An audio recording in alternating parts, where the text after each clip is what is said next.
Hi, everybody. It's the eve of a very important election, and I have here Dr. Paul Alexander, and he's important both in the States, in America, and in Canada. And I'm going to let him introduce himself and give his background, which you will be impressed with. Okay. Well, thanks very much, Lisa. And first of all, it's an honor and a privilege to be on your show. We have a mutual friend, Joseph Sansone, and the question is, does your viewers know who you are? So you don't need to talk about yourself. I can talk about myself. I'm a lawyer of 24 years. Yes. I have a Bachelor of Science in Environmental Science with a minor in chemistry. I have a Master's of Law in Conflicts of Interest. Hmm. And I had my own firm in which I sued the government in the first SARS case. Hmm. So I have large file litigation. And Hmm. now I'm writing a book called Unprofessional. And when that comes out, we can queue up and talk again. And I have a Of course. Substack as well. Can you, I mean, this is your Zoom, this is your interview. You own this interview. But can you tell the listeners so my Substack viewers could follow you? Yeah, you can follow me at lawyerlisa.substack.com. And I write on the smart city, I write on globalism, I write on a lot of bills, and I'm really excited to discuss tonight the CDC, the WHO with Dr. Alexander. Okay, great. So folks, again, this is Lisa's Zoom call on her interview, but I mean, let's run it where we kind of interviewing ourselves. So please, for my Substack followers, I urge you to follow Lisa on her Substack, as she just described. So briefly for me, and just germane to this discussion is, first, I'm a Canadian citizen also, although I live in the United States. Um, so germane to this was from about when I came out of grad school. When I did graduate research at University of Toronto, I did some work at Johns Hopkins in biological warfare, epidemiology of biowarfare. Small program, but my interests were really peaked in how do you take pathogen and weaponize it to put it on a missile, a warhead, and deliver it into a city, and how would we respond from an epidemiological point of view? What are the public health issues we need to consider? And what are the type of pathogen that you could weaponize? Because not all you can. That's number one. Number two, so from there, I finished Johns Hopkins. I went to Oxford. I did a graduate program in clinical epidemiology and evidence-based medicine. And from there, whilst I was there, I like to tout Canada, even though I'm in the United States right now. Um, I found out that the people at Oxford and Cambridge, um, they were very like in huge admiration of the people at McMaster University in Hamilton, Ontario. And so I really didn't know um, the, the position of McMaster in terms of evidence-based medicine globally then. Yeah. This was about 2009, 2010. So my professors, Paul Glasgow, Dr. Glasgow, Dr. Carl Hennigan, etc., Tom Jefferson, I would sit down and talk to them after our lectures, and they explained to me that really the foci of evidence-based medicine, even though Oxford is probably the premier, but the foci was Hamilton. So when I came back to Canada, I I poked at McMaster a little bit, and I stumbled upon Dr. Dave Sackett and Dr. Gordon Guyot Mm-hmm. out of McMaster, Mm-hmm. Hamilton, Ontario, Canada. Yeah. Got to find out that they were the actual pioneers and the inventors of evidence-based medicine, this Yeah. entire field of evidence-based economics, whatever, and which really is a field where, in your decision making, your informed decision making, you want to bring the best, most trustworthy, highest quality evidence to the decision making. And Okay. as it pertains to clinical medicine and surgery, you want to bring that high quality, trustworthy evidence, reproducible evidence to the table, the decision making, informed decision making, but it must involve the clinician and the patient. So evidence-based medicine now actually centers patients in the decision making, and in other words, takes into account what patients value, where patients place their preferences, Yeah. and also the issue is that the clinician has say also. So it's a combination of the evidence, the clinician input, the patient input, a bunch of factors.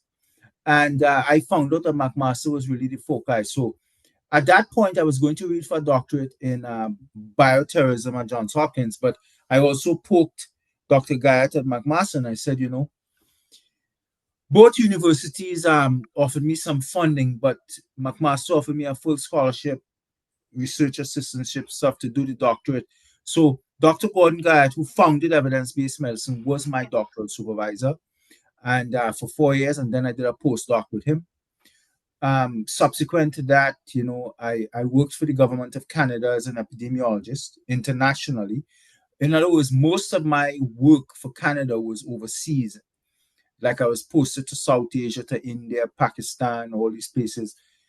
It was really on the floor in Canada. And in about 2016, 2017, I got a position at the Infectious Diseases Society of America, which is the premier ID foci for infectious diseases research and making clinical practice guidelines. So my job was to help train the clinicians and the surgeons on how to make these the guidelines.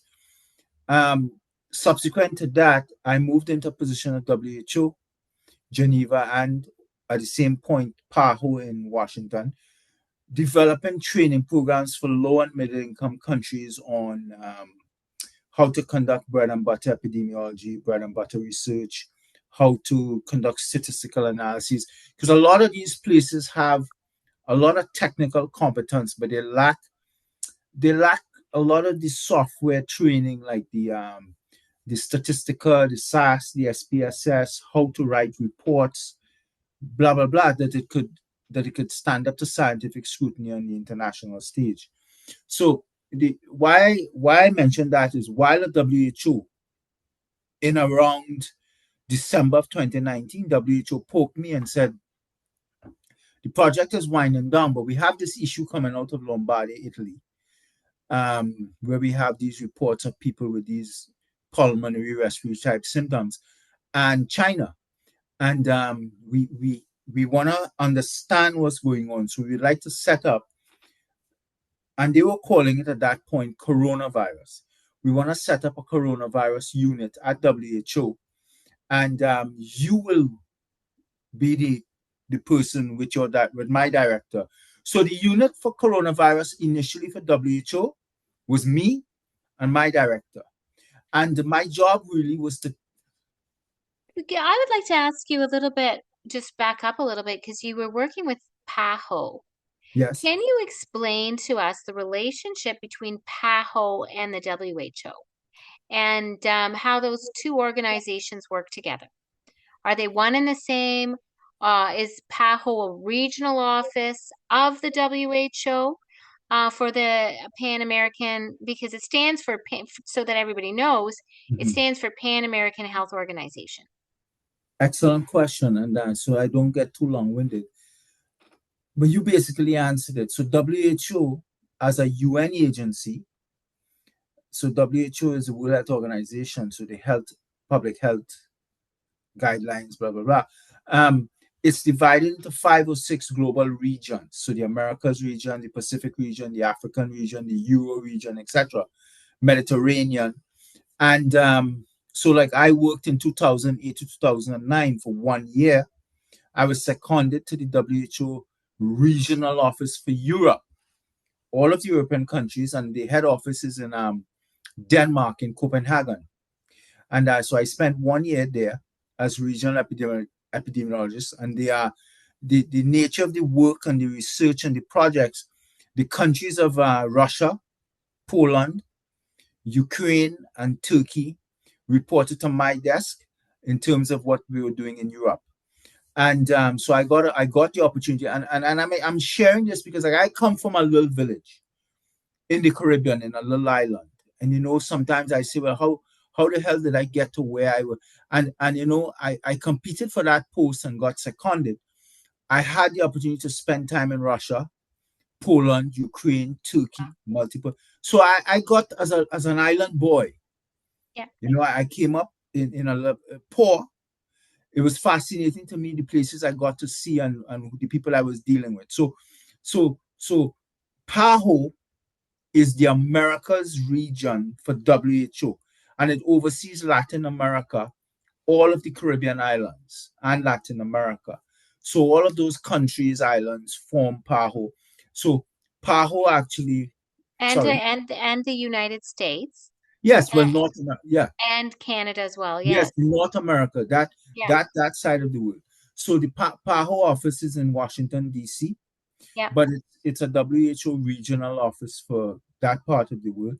And so what was interesting, that when I got there, you felt.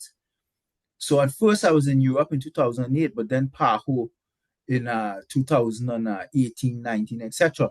You think that everybody works under the WHO Geneva Yeah. Protocol, but Yeah. each region kind of operates differently depending on the region of countries that they oversee. So Pan American Health will have the general guidance of overall WHO, but they operate taking the values and the missions and the vision of the Caribbean and the Latin America and North America into account. But it is WHO still. And and so I was developing this training program for low and middle income countries globally. And then WHO in Geneva, which is the headquarters, said, look, transition your role into our pandemic advisor. So my job really then was to take any and everything we knew about this coronavirus, everything coming out of Italy, everything coming out of China, and try to create cogent kind of stories so that we could explain to the world, well, explain to the Director General of WHO, so WHO could message and WHO could start implementing a response in terms of, what how do we respond from a surge capacity point of view? Are there drugs available? Exactly what this issue was. So I was doing that, and at the same time, around March, April of 2020, folk in the Trump administration in the White House reached out and said, we know of, because at that point I was doing a lot of writing and speaking, and we know some things you've said and you've written, and the Trump administration, President Trump, would like to know if you would come to Washington and work out of Health and Human Services, which is the umbrella agency for CDC, Mm-hmm. FDA, NIH, NIAID. And so that was my job. My job was, as a scientific officer, Mm-hmm. my job was the interface between HHS and that task force you saw daily, Fauci and Birx and Redfield and all of them. All of them worked in my office because even though, like CDC, Redfield had his main office in Atlanta, Georgia, Dr. Stephen Hahn, had his main office in Virginia for, I think actually it's Maryland, for FDA. The reality is, because we're in a pandemic situation, Trump and they made a rule that in the HHS building, for the time being, he wanted a small office for each one of them and a support satellite staff, because they were crossing the street. Well, actually, we have underground tunnels. They were going from HHS building across the street to, so cross Independence Avenue to the Capitol. The Capitol building, the dome building, was actually opposite my HHS building. So they would cross and they would have hearings every day, see the president, they would meet with the president, the vice president, whomever, and we would have meetings as to before you saw them go up on that stage every day, the podium, Yeah. they would have meetings either at the HHS building Mm-hmm. or in the Capitol. So that's why they didn't have to go home every day to their main offices in different states. They stayed right there across the pandemic in HHS. So I had a chance to meet them, the good fortune to meet them and deal with them because they reported to Alex Azar, who was the Secretary of Health and Human Services, and his office was down the hall from mine because I had a straight line reporting to him and the Assistant Secretary of Health and Human Services, Caputo, and a dotted line reporting to the White House. Well, I wanted to I just shared my screen um and the reason why I put that up is because I explore the issue of the national focal points. Mm-hmm. And a lot of people from the general public who aren't employees of the CDC or in Canada, Public Health or Health Canada, they're not going to know those relationships. And they're certainly not going to be disclose those relationships. And I kind of went looking for those NFPs because Public Health Canada seemed to come up with mandates and advice that didn't feel, from my own perspective and probably from a lot of people's perspective, that they were healthy or made sense, right? In Mm-hmm. terms of some of the restrictions that we were facing as Canadians. So I found that the 2005 international health regulations had these national focal points. And then I went looking for our focal points. And it's funny because when I found the list of every focal point, all 196 of them, I found Canada's, and it was 525 23rd Street, Northwest Washington, D.C. And I'm wondering, that must be PAHO. Was that, did you work there or did you know Yeah, anything? Yeah. the PAHO building is there's an actual building in Washington D.C. just downtown, which is the Pan American Health Building. Yes, and so what are you Well, trying? then when I got into what the health portfolio of the NFP Mhm. for Canada, it ended up being these five, I guess, agencies in Canada. It was the Canadian Food Inspection Agency, the Canadian Institute of Health Research, Health Canada, Patented Medicines Price Review Board, and the Public Health Agency of Canada.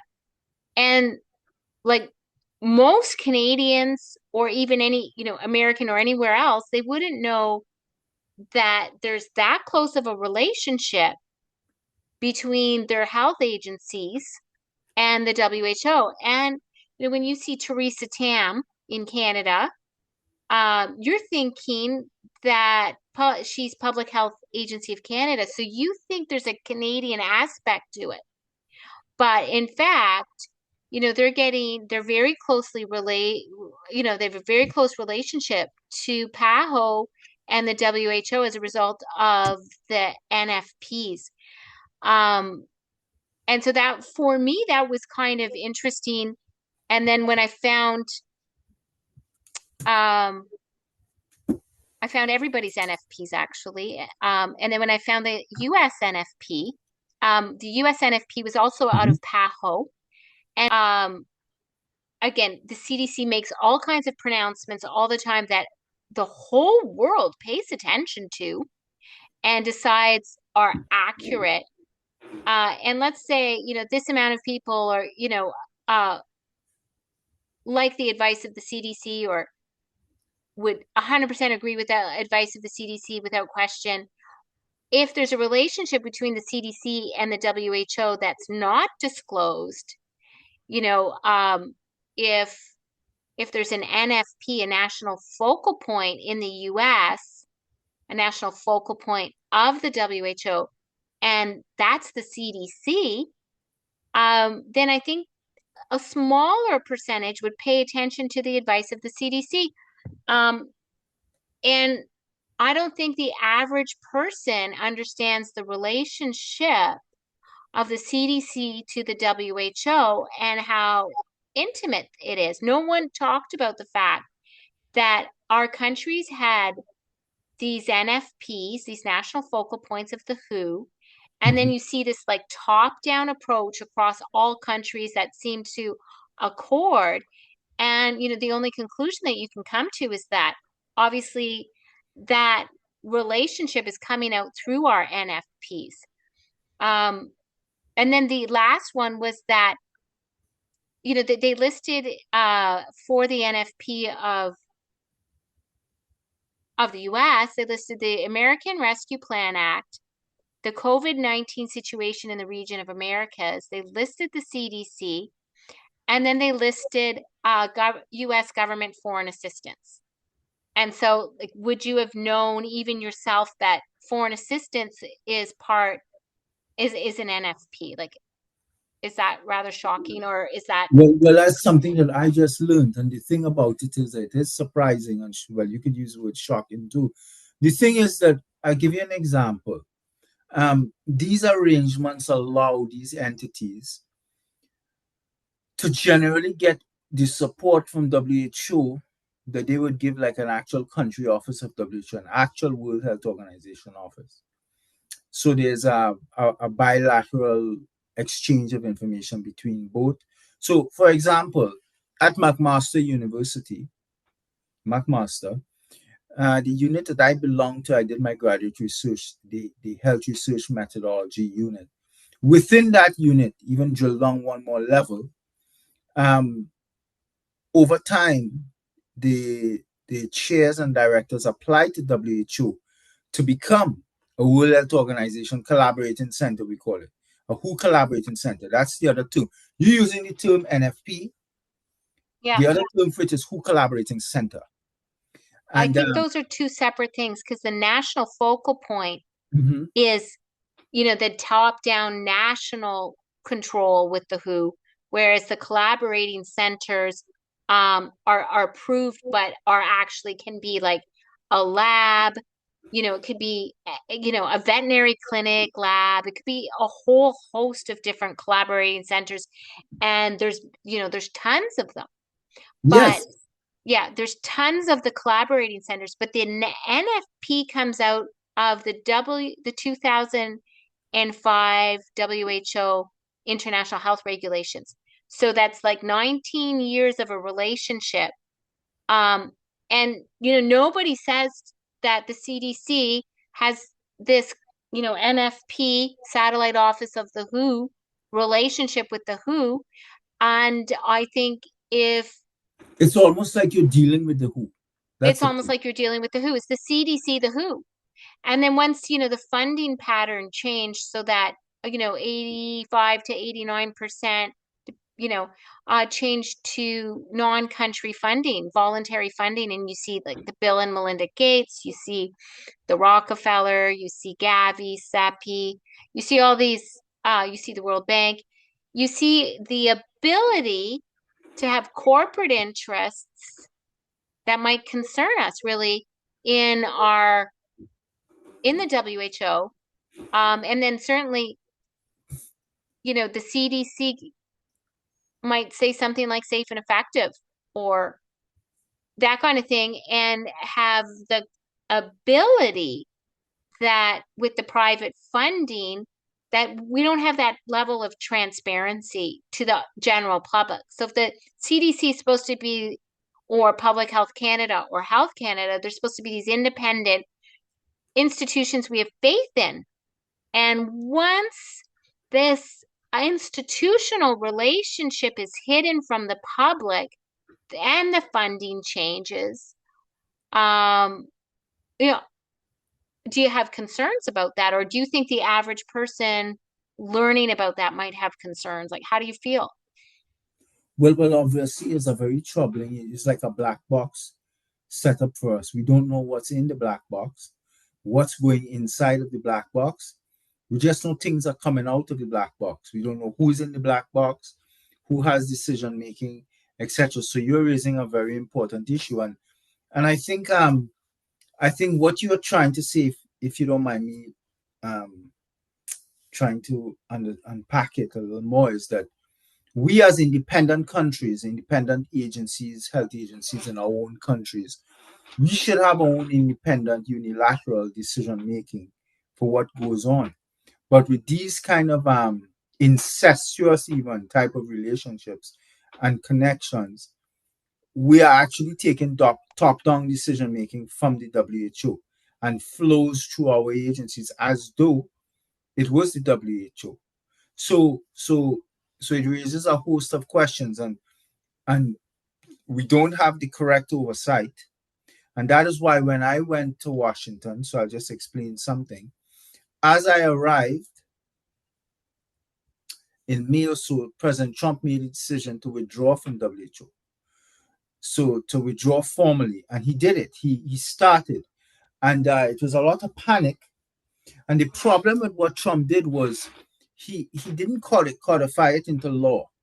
You know, like when you sign these executive orders or you make these decisions, you must. Well, they don't do it, but you should go to Congress. So they pass a law, and then it's law. If you don't, it will fall apart and will fall away. And then it made it easier for Biden when he came in to just reverse that or to just even nullify it or don't even give it Yep. any credibility. Yep. So now when Trump comes back in, God willing that he's elected tomorrow, Yep. we need to codify that into law. And I worked for the Trump administration prior, and Yep. in my own discussions I'm having, I would work with the Trump administration again, and that is something I would I would Well,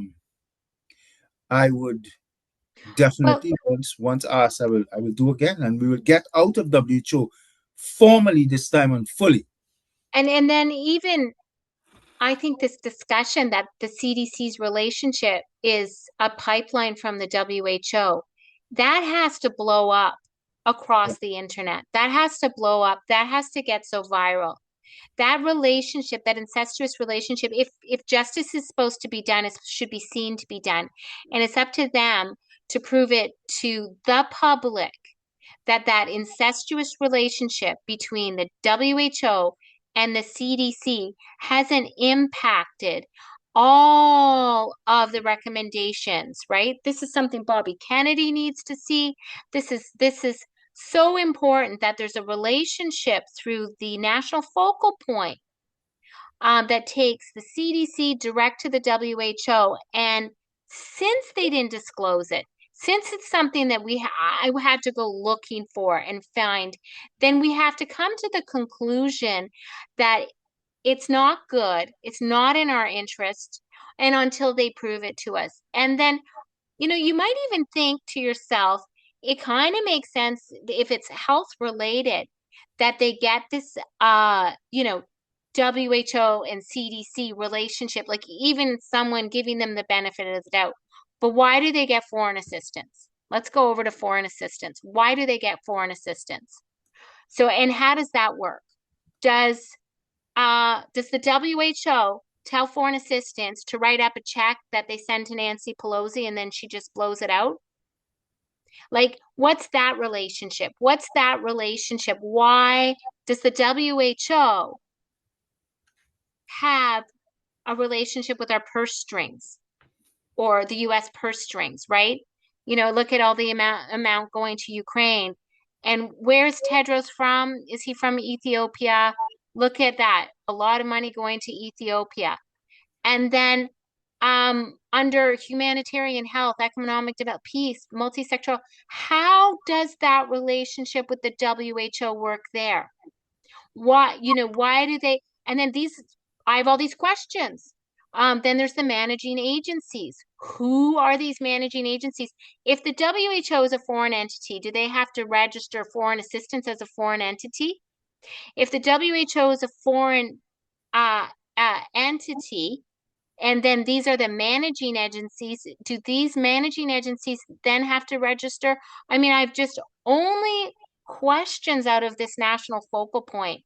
And I don't know what your reaction is to the idea that the WHO is telling Americans how much money they should spend where. Or maybe they're not. Maybe this maybe foreign assistance is asking the WHO just for ideas. I don't know. Why do they get that relationship? And then you think, okay, so there's all this money There's all this money that has never before been printed, right? And um, where does it go to?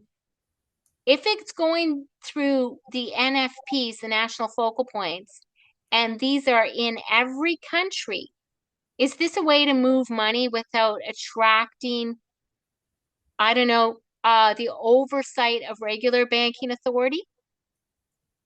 So is there a way to claw this money back because of now we're connecting it to the WHO?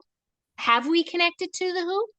What, I only have questions that come out of the fact that I see PAHO listed as the NFP four things, and one of them is foreign assistance. I only have questions that come out of that. Um, I'm going to stop share because you probably have questions too, and we can discuss them. Well, I mean,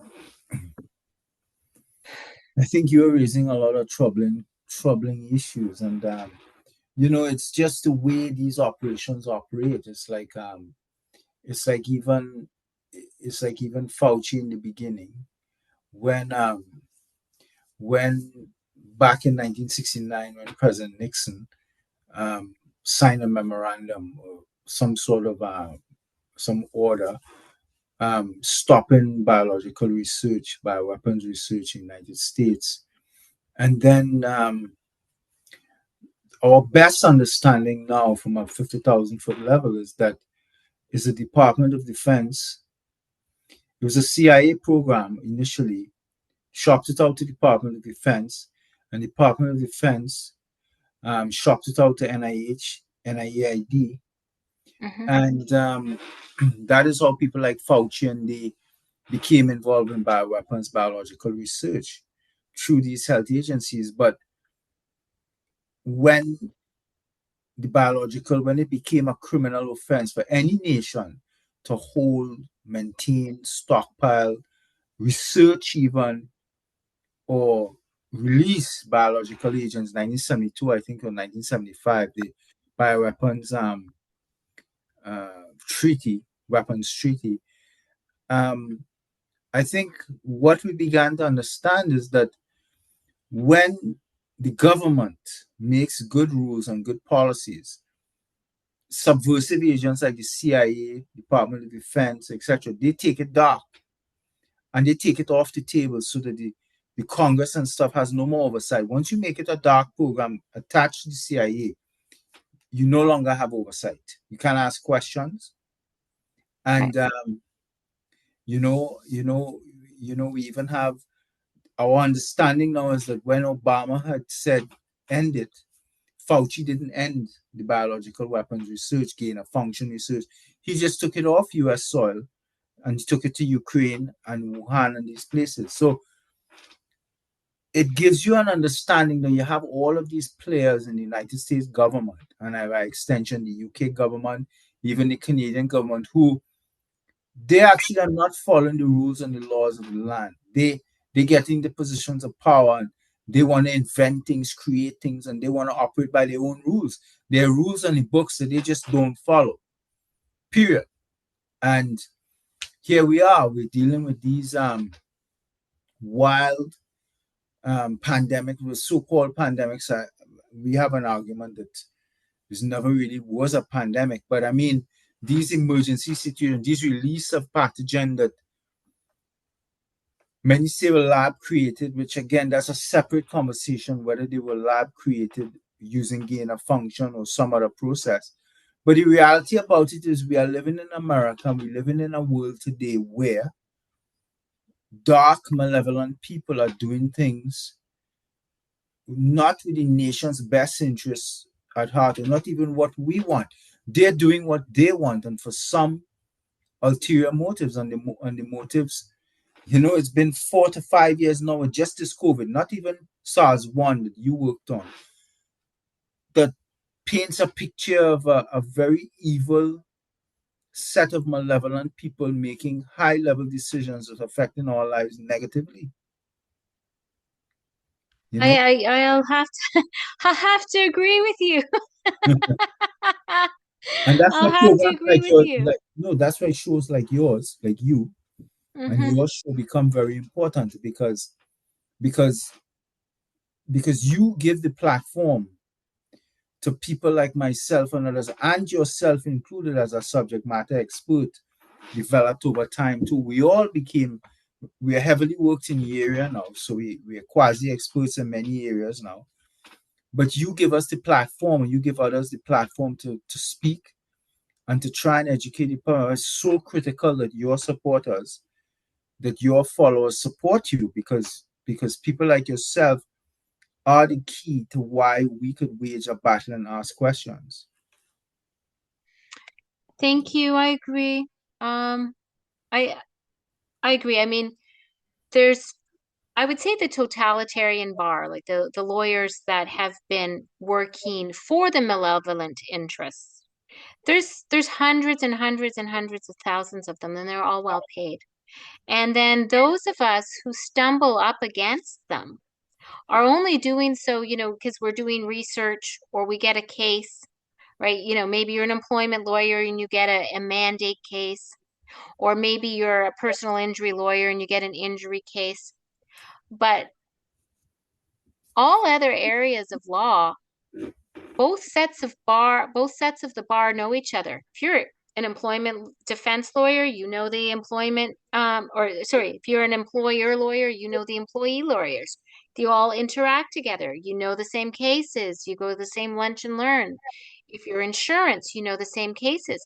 But when it comes to setting up this globalist totalitarian vision of the world, we don't know that bar. We don't know who that bar is. However, they're working very hard on the administrative state. They're working hard in the professional bodies. They're working hard at the municipal level. A lot of people don't talk about the municipal level, and I'm just going to throw something else up there so your viewers can see. Uh, Let's flip over to this. Okay, this is called C40 Cities, the Future of Consumption in 1.5-degree World. And you could go on C40.org and see all the cities across the whole planet. Well, what does it do but decide that it's going to give everybody a consumptive, uh, a carbon budget?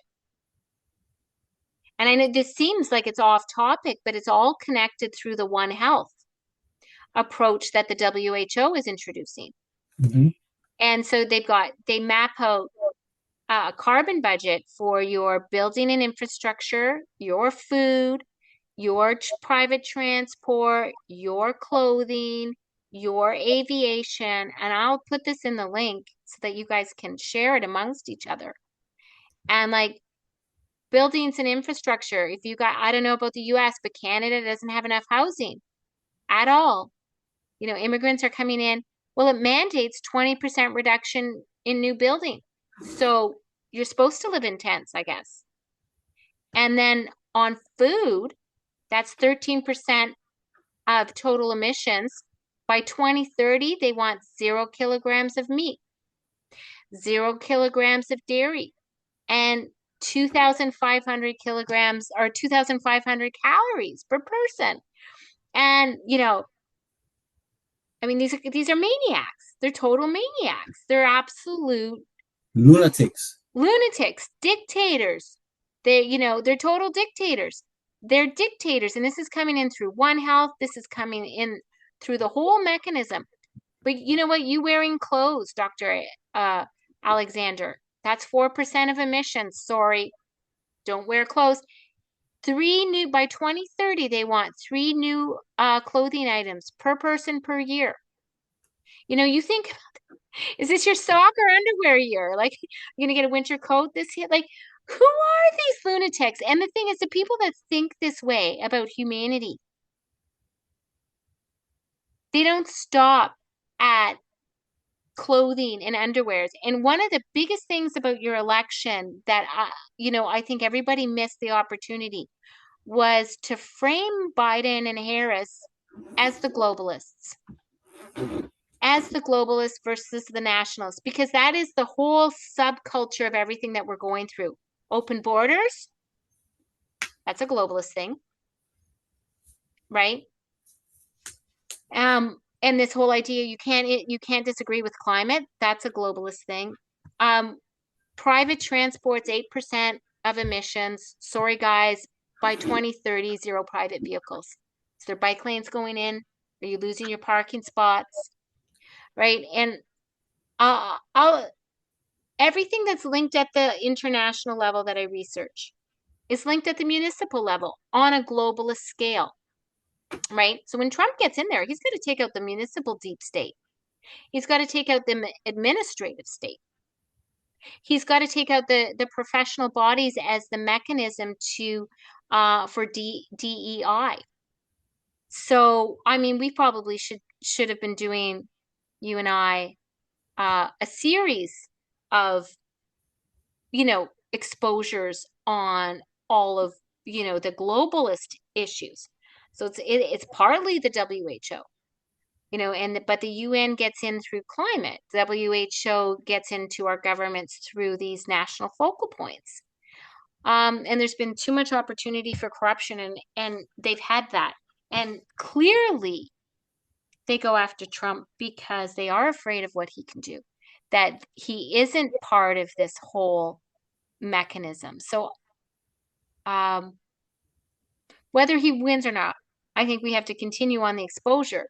But certainly globalism will have a big blow to it if President Trump wins.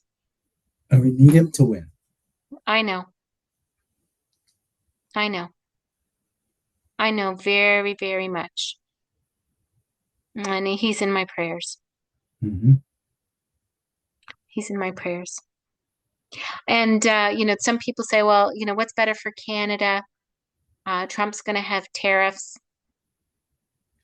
Well, what's the alternative for Canada is if this globalist vision goes through, I don't think it's good for any single person on the planet. I don't really think any, and I think a lot of people are coming to understand that. Um, and so if this NFPs are uprooted, maybe we'll have a chance to push back. Certainly, I know you must be exhausted. Um, I super appreciate you coming on. Well, first of all, I'm a Canadian. I've been very involved from since the beginning of this anti-COVID pushback. It's 5 years now, into the fifth year. The work that we did with the Canadian trucker convoy, US convoy and stuff, and what happened. And, really and truly, it's something I need to say that the Canadian trucker emerged as really the only group, the only entity that really suffered, that really lost things in this COVID situation, because with this vaccine, the mandates and stuff, because they really put down their tools and they lost. Most people glommed on to benefit themselves, but the trucker really took a stand and really sacrificed. They're the real freedom fighters. The Canadian truckers are the real freedom fighters. They certainly are, and um, I'm so happy about the truckers because they woke up people. Very They much. did, right? And I had friends in Ottawa. One of them was doing the laundry for some of the truckers back at her house. She would take laundry, bring it back clean. And so, she sent me her videos, she sent me the context, and of course, the media had a totally different reporting on it. And so that was part of the initial, scratching the surface. I think what we've got is, it's partly a spiritual issue. I mean, there's malevolent dark forces, and the people that are pushing back have just feel that they must push back. They must. And there's people all around the world pushing back on this. And the more we expose, the more we put sunlight on their dark plans, The more we bring it forward, the better Well, it is. I mean, Lisa, look, at the 50,000 foot level, what do we know today into the fifth year? Well, we know today, based on the sum total of all of the evidence, that COVID was not a pandemic. We've never even had a pandemic, technically. It's almost like a created word, an industrial word to generate its own section of the economy to drive this fear and this constant preparedness and selling all of these different entities and preparation programs. And it's all a fraud. COVID was a PCR manufactured fake of a pandemic. It was never a pandemic. It was a crisis at best. And some of us even argue not even that. And when we look at all of the evidence today, we can see that for whatever it was out there, we have no evidence that any lockdown, any school closure, any business closure, any mask mandate worked in any beneficial way. In fact, they harmed and in many instances killed people.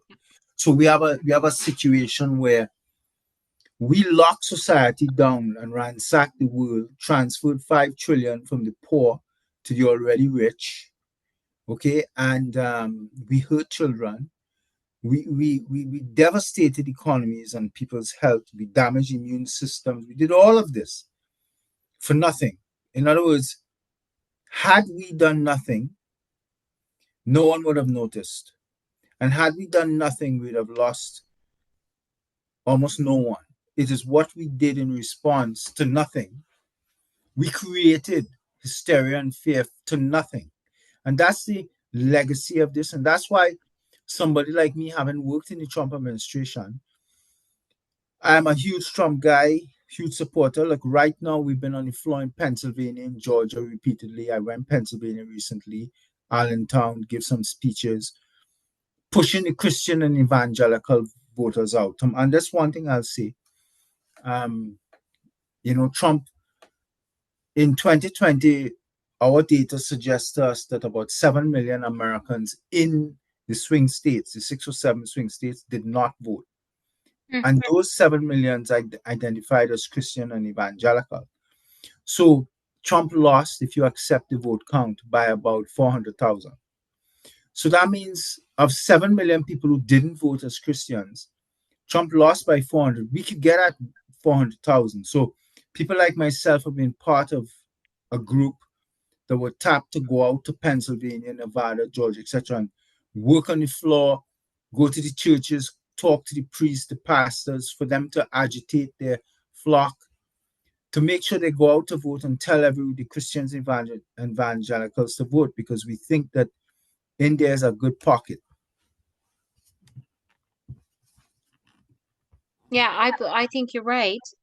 Um, I think people have to perceive that it is really important right now to vote. They have to perceive that nothing the last 4 years has been right. Mm-hmm. Um, and so we must vote, or our Americans must vote, and everybody's going to be on pins and needles for the next few days. Yeah, I think it. You might think I'm crazy, but I think it may take like even as much as a week for us to get good reporting, because I think this is going to be tough. Yeah, You know, but it's going to be tough. yeah, but we want him. You know, back to the setup of this pandemic.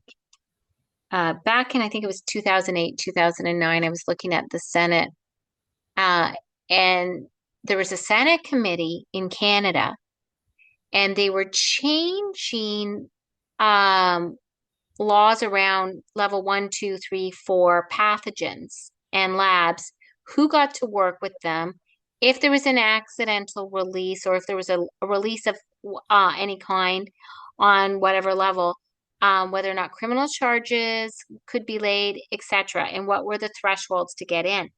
And there was these doctors that were making submissions. The thrust of it was that they wanted to get rid of any criminal code liability for release of level 2 labs. And one of the doctors who opposed that, he's basically said, like, there's already a threshold for criminal liability. If you didn't intend to do something, if you dropped it or what have you, if it's an accidental release, um, then you have your defense. So don't get rid of these criminal code provisions. And he gave an example. He said a coronavirus is a level 2, but it could become a, a very significant bioweapon under 2 conditions. He said, imagine the coronavirus was surrounded in a lipid nanoparticle. And he said, imagine it was engineered to be very virulent. Well, what was the vaccine? Surrounded in a lipid nanoparticle, and its virulence is actually the rate of uptake of the vaccine. So he said a level 2 pathogen could become a bioweapon under 2 conditions. It's virulence. Now, it's in a lipid nanoparticle. So if you accept that the vaccine had the spike mRNA encased in a lipid nanoparticle, maybe you get just on his own conversation that's the level 2 bioweapon. I thought that was rather an interesting take. Mm-hmm. Well, you seem that there's probably a lot going on, Dr. Alexander, because of the election and whatnot.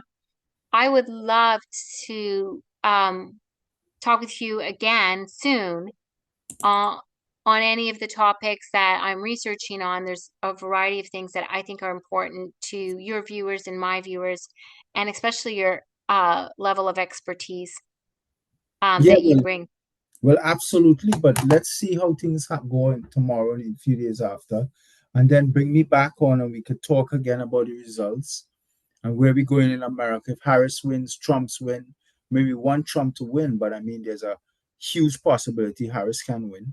So we need to unpack that, and we need to heal and go on as a nation. Okay. So we should have that discussion. But Lisa, any opportunity, any topics you want us to talk about, please bring me on. And if you want me to help you get other people on the show, we could have two-way conversations.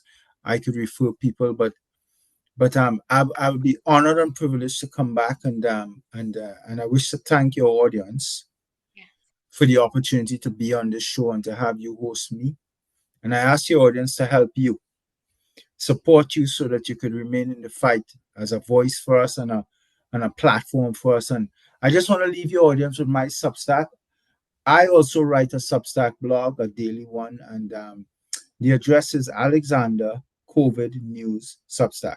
So just Alexander with a space, COVID with a space, news, space Substack, and please consider it, and like you consider Lisa's own, and please support her, please, and let's keep in this fight.